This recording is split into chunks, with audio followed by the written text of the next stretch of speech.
আসসালামু আলাইকুম everyone, welcome to SK cooking recipe. ঘরে থাকা বেসিক উপকরণ দিয়ে আজকে আমি অনেক সুস্বাদুভাবে পোলট্রি মুরগি বা ব্রয়লার মুরগি রান্নার রেসিপি শেয়ার করব। আর সেই সাথে আপনাদের সাথে আজকে অনেক সহজভাবে এই মাংস রান্না শেয়ার করব। আশা করছি আমার আজকের রেসিপি আপনাদের কাছে অনেক ভালো লাগবে আর সহজও লাগবে। আর ভালো লেগে থাকলে অবশ্যই বাসায় একবার হলেও ট্রাই করবেন। তাহলে আর কথা না বাড়িয়ে শুরু করা যাক। তাই প্রথমে আমি এখানে 1 কেজি পরিমাণ ব্রয়লারের মাংস নিয়েছি। এর ভেতর দিয়ে দিচ্ছি 1 চামচ হলুদের গুঁড়ো, 1 চামচ মরিচের গুঁড়ো, স্বাদ মতো লবণ। এখন সবকিছু খুব ভালোভাবে হাতের সাহায্যে মেখে নিব।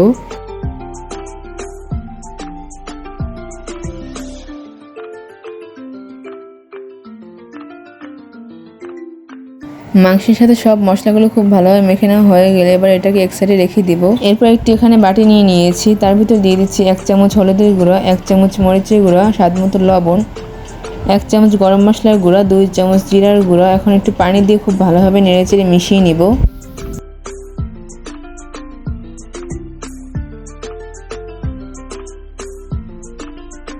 আপনারা তো দেখতেই পেয়েছেন এখানে একটা পেস্ট রেডি হয়ে গিয়েছে। এবার এটাকে এক সাইডে রেখে দিব। এবার একটি ফ্রাই প্যানে আমি পরিমাণ মতো তেল দিয়ে দিয়েছি। এবার এই মেখে রাখা মাংসগুলো দিয়ে দিচ্ছি। এবার এগুলোকে খুব ভালোভাবে ভেজে নিব।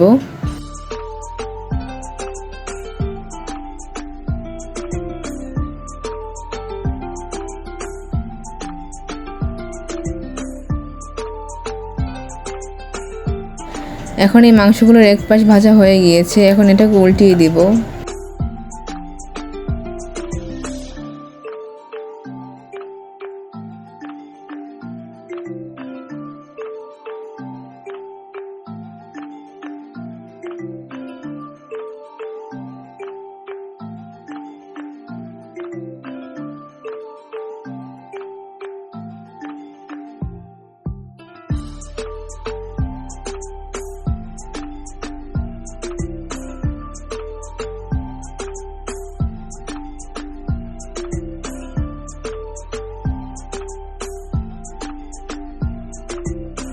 সব মাংসগুলো খুব ভালোভাবে ভেজে নিতে হবে।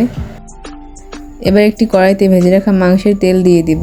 তারপর দিয়ে দিচ্ছি 1 কাপ পেঁয়াজ কুচি। এবার পেঁয়াজটাকে হালকা একটু ভেজে নিব।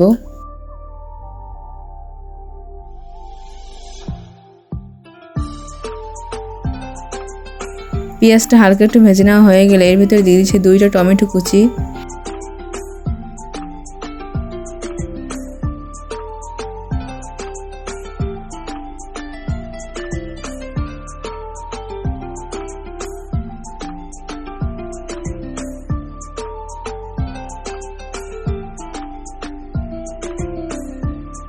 সবকিছু তেলের সাথে হালকা ভেজে নেওয়া হয়ে গেলে এর ভিতর দিয়ে দিচ্ছি 1 চামচ আদা বাটা, 1 চামচ রসুন বাটা।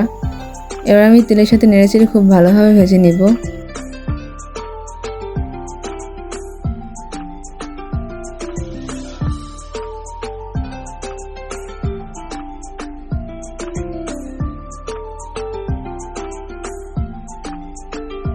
এরপর দিয়ে দিচ্ছি আগে থেকে গরম মশলাগুলো যে ভেজিয়ে রেখেছিলাম সেটা দিয়ে দেব। এখন সবকিছু খুব ভালোভাবে নেড়েচেড়ে মিশিয়ে নিব।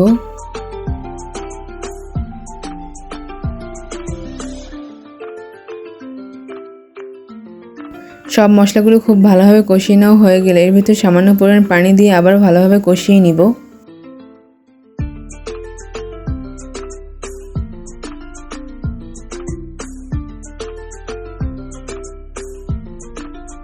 তারপর আমি এর ভিতর দিয়ে দিচ্ছি 5 থেকে 6টা এলাচ ও 2 থেকে 3টা দারুচিনি।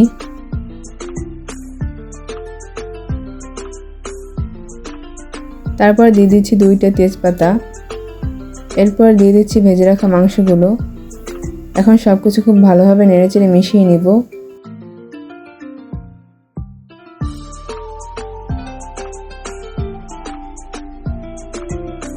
এরপর আমি এর ভিতর দিয়ে দিচ্ছি 3টে কাঁচামরিচ। কাঁচামরিচগুলো আমি মাঝখান থেকে ভেঙে দিয়ে দিয়েছি।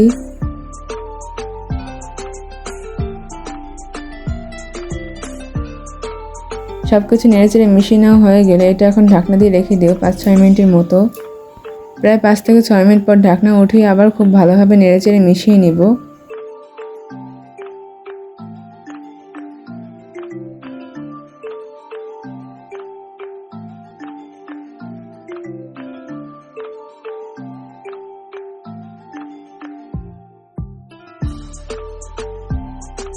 মুরগির মাংসটা খুব ভালোভাবে কষিয়ে নিতে হবে। এখন মুরগির মাংসটা খুব ভালোভাবে কষিয়ে নেওয়া হয়ে গেছে। এবার এর ভিতরে পরিমাণ মতো পানি দিয়ে দিচ্ছি।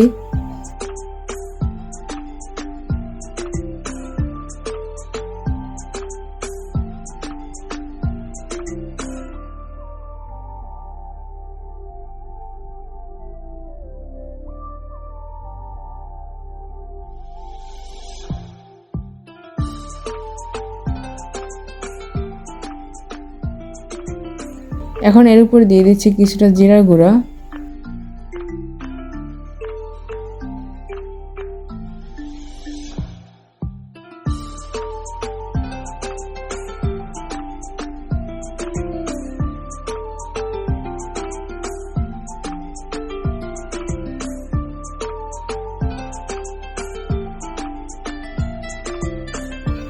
এখানে আমার মুরগির মাংস রান্নাটা একদমই কমপ্লিট হয়ে গিয়েছে। এরপর আমি মুরগির মাংসটা আপনাদেরকে একটু পরিবেশন করেই দেখিয়ে দিচ্ছি। ব্রয়লার মুরগিতে গা মাখা ঝোলটাই ভালো লাগে, এই জন্য আমি এরকম করে উঠিয়ে নিয়েছি। আমার আজকের রেসিপিটি আপনাদের কাছে কেমন লাগলো অবশ্যই আমাকে কমেন্টে জানাতে ভুলবেন না। আর একটা লাইক করে সাবস্ক্রাইব করে পাশেই থাকবেন। তাহলে আজকে এই পর্যন্তই। সবাই ভালো থাকবেন, সুস্থ থাকবেন। আল্লাহ হাফেজ।